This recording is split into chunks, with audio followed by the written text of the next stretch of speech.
आज हम एक प्रॉब्लम डिस्कशन करने जाएंगे जहाँ पे आप एसएचएम और इलेक्ट्रोमैग्नेटिक इंडक्शंस की बात करने वाले हैं और बहुत ही बेहतरीन सवाल है। हार्डकोर फिजिक्स से रिलेटेड सवाल है, तो आप ध्यान से पूरा वीडियो को देखिएगा। तो क्वेश्चन क्या कह रहा है उसका एक बार बैकग्राउंड क्रिएट करते हैं। क्वेश्चन कह रहा है कि अपने पास एक पेंडुलम है, जस्ट आप समझो कि ये पेंडुलम है और यहाँ पे हमने एक रिंग लगाया हुआ है, ठीक है ना। एक लूप दिया है, यहाँ पर रिंग बोलना थोड़ा सही नहीं हुआ तो एक लूप बोलिए। यहाँ पे एक लूप लगा हुआ है। अब हम क्या करते हैं, इसको मैग्नेटिक फील्ड इसके अंदर डाल देते हैं, इसको डुबो देते हैं मैग्नेटिक फील्ड के अंदर। अब क्या करते हैं, इसको हम जरा ट्विस्ट करते हैं। जैसे ही हम एंगल थीटा चेंज करते हैं तो टाइम के हिसाब से जो थीटा चेंज होने पे क्या होगा कि आपका फ्लक्स का चेंज होगा, जिसके कारण क्या होगा, इंड्यूस ईएमएफ जनरेट होगा। और पूरा का पूरा सवाल जो है इसी पे आधारित है कि आपको इस क्वेश्चन के अंदर ईएमएफ कैलकुलेट करना है और करंट का मैक्सिमम वैल्यू कैलकुलेट करना है। बस डाटाबेसेस में बहुत सारा चीजें दिया हुआ है, रेजिस्टेंस ऑफ द वायर दिया हुआ है और लेंथ जो है स्ट्रिंग का वो दिया हुआ है, सेटअप करके दिया है। और मैग्नेटिक फील्ड जो दिया है वो भी आपको क्वेश्चन के अंदर का बैकग्राउंड में दिया हुआ है। तो आपके पास एक लॉजिक है कि इसको हैंडल करने के लिए दो आइडिया हो सकते हैं। एक तो आपको फ्लक्स का जो बेसिक आइडिया है, flux equal to B A cos theta, वहां से आप सवाल को हैंडल कीजिए। ईएमएफ इक्वल टू क्या होता है, minus d phi by d t, वहां से जनरलाइज करके सवाल को हैंडल कीजिए। और एसएचएम का इक्वेशन पता होता है, theta equal to theta naught sine omega t, और वहां से सवाल को पूरा बैकग्राउंड क्रिएट करके हैंडल करते हैं। तो एक बार क्या करते हैं, फिगर ड्रॉ करते हैं जिससे आपको क्लियरिटी मिलेगा सवाल का। तो जस्ट हम डाटाबेस पे बहुत बात नहीं करते हैं, क्वेश्चन का बैकग्राउंड पे बात करते हैं। तो समझिए कि अपने पास जस्ट एक फिगर ड्रॉ करें। ये हमारे पास एक लूप मान लेते हैं और लूप को हम लोगों ने एक स्प्रिंग लगा दिया और यहाँ पे ऐसे होल्ड करके रखे हुए हैं। अब हम क्या करते हैं, इसको हम ट्विस्ट करते हैं। ये ट्विस्ट करके समझ लो कि यहाँ पे आ गया, जस्ट ये यहाँ पे आ गया। और उसके बाद पता है कि इसके अंदर हमने मैग्नेटिक फील्ड को सेटअप किया है। जस्ट हम देखना क्या है कि अपने को मैग्नेटिक फील्ड देखना है। जस्ट यहाँ पे मैग्नेटिक फील्ड डाला हुआ है। अब क्या है कि ये जो चीज हुआ, तो यहाँ पे देखो कि ये डिफ्लेक्शन हुआ, थीटा हुआ। जस्ट यहाँ से एक चीज देखो कि ये जस्ट हम ड्रॉ कर लेते हैं, ठीक है। तो अभी इसका लोड जो होगा वर्टिकली डाउनवर्ड एमजी जो होगा वर्टिकली नीचे की तरफ लगेगा और ये हम मान लेते हैं कि ये एंगल हमारा थीटा है, ठीक है। तो अब ध्यान रखना है कि जब ये ट्विस्ट करेगा तो आपको क्या सोचना होगा, फ्लक्स का चेंजेस देखना होगा। और फ्लक्स को जनरलाइज करके आप क्या लिख सकते हैं वो सोचिए। तो फ्लक्स इक्वल टू क्या होता है, बी ए कॉस थीटा होता है।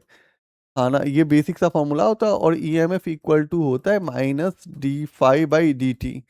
तो जस्ट इसको चेंज करोगे तो माइनस डी फाइव का मतलब क्या हो जाएगा, बी ए कॉस की जगह आप क्या करोगे, साइन थीटा हो जाएगा और यहाँ हो जाएगा D theta by d T हो जाएगा। जस्ट इसको जनरलाइज कर लिए तो आपको सोचना होगा कि यहाँ पे टॉर्क की बात करेंगे। जस्ट यहाँ से जब आप बात करेंगे तो यहाँ से आप टॉर्क की बात करेंगे, ठीक है ना। तो जब जब आप टॉर्क की बात करते हैं तो हम थोड़ा सा इसको ऐसे दिखाते हैं कि ठीक है, टॉर्क की बात करते हैं तो टॉर्क इक्वल टू क्या हो जाएगा, minus m g l sine theta हो जाएगा, क्योंकि फोर्स इंटू परपेंडिकुलर डिस्टेंस होगा, परपेंडिकुलर डिस्टेंस निकालेगा तो एल साइन थीटा आएगा। और टॉर्क का जो फ्लेवर है उसमें आपको पता है कि यहाँ पे टॉर्क की जब बात करोगे तो रीस्टोरिंग टॉर्क की बात करोगे। तो जस्ट आप टॉर्क इक्वल टू एक और फॉर्मूला जानते हो, आई इंटू अल्फा के टर्म में। तो टॉर्क का जो जनरल फॉर्मूला जानते हो वो क्या जानते हो, आई इंटू अल्फा। तो torque equal to I, alpha को क्या लिख सकते हैं, तो डी स्क्वायर थीटा बाई क्या लिख सकते हैं, डी टी स्क्वायर। अब रहा कि इनर्शिया की बात करोगे तो पूरा सिस्टम का इनर्शिया लेना पड़ेगा, जिसमें धागा को भी इंक्लूड करना पड़ेगा, उस लूप को भी इंक्लूड करना पड़ेगा। और उसका जो इनर्शिया होता है वो क्या हो जाएगा, I equal to M L square. काफ़ी लोग यहाँ पे कंफ्यूजन होता है कि हम इनर्शिया वो रिंग ले लेते हैं और मोमेंट ऑफ इनर्शिया आई बराबर एम आर स्क्वायर लिख देते हैं। तो वहाँ पे गलती कर दोगे, आपको पॉइंट मास से आप मोमेंट ऑफ इनर्शिया लिखने का कोशिश करो। तो ये आपके लिए बेटर चॉइस है, वहीं से आपको जाना भी चाहिए, ठीक है। अब जस्ट यहाँ से हम जब देखते हैं कि यहाँ पे टॉर्क इक्वल टू जस्ट हम जब डालते हैं तो I d square theta by d t square equal to, अब ये साइन थीटा की बात करें तो हम बोलेंगे कि इसके लिए हम स्मॉल डिफ्लेक्शन करते हैं, छोटा सा एंगल लेते हैं। तो हम यहाँ से बात करेंगे तो ये क्या हो जाएगा, माइ ऐसा लिखते हैं एम जी और माइनस थीटा लिख लेते हैं तो थोड़ा सही रहेगा, ठीक है। अब आप यहाँ से देखो तो ये चीजें आप जस्ट जनरलाइज कर दिए। तो अब एम एम एल स्क्वायर की बात करेंगे, यहाँ से हम करेंगे m L square d square theta by d t square equal to minus m, minus छोड़िए ऐसे ही लिखते हैं, माइनस थीटा ही लिखते हैं। ठीक है, यहाँ से एम एम वाला टर्म काट लेंगे, ठीक है ना। तो d square theta by d t square equal to क्या हो जाएगा, जी, और यहाँ पे माइनस थीटा डिवाइड में क्या हो जाएगा, आपका हो जाएगा, और कुछ तो बचेगा नहीं करके, और सॉरी एम जी एल है ना, तो यहाँ पे तो एल भी बचेगा ना जी बालक।